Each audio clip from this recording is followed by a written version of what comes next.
ఇది నాకెందుకో మీ అందరికి షేర్ చేయాలనిపించి నేను ఈ వీడియో చేస్తున్నాను.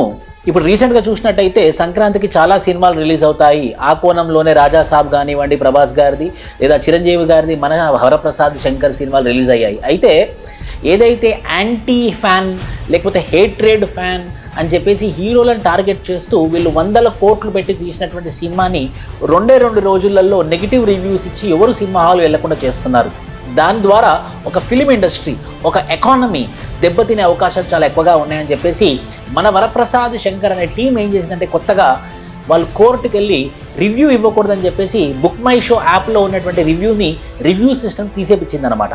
సో దాని ద్వారా ఏమవుతుందనంటే కొందరు రివ్యూ చూసి సినిమాకి వెళ్ళాలనుకునే వాళ్ళు రివ్యూలే లేవు కాబట్టి వాళ్ళు సొంతంగా సినిమాకి వెళ్ళే అవకాశాలు ఎక్కువగా ఉన్నాయి. సో ఇది ఒక కొత్త పరిణామం అనుకోవచ్చు మనము.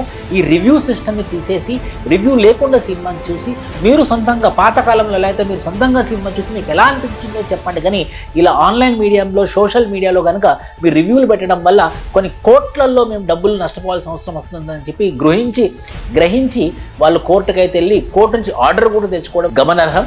సో ఈ దృష్ట్యా మనం ఏమనుకోవచ్చు అని అంటే ఇలాంటి సిస్టమ్ తీసుకురావడం వల్ల ఖచ్చితంగా ఒక ఫిలిం ఇండస్ట్రీని అయితే మనం బతికించిన వాళ్ళం అవుతామని నా ఒపీనియన్. మీ ఒపీనియన్ ఏంటో కింద కామెంట్ బాక్స్లో పెట్టండి. Thank you.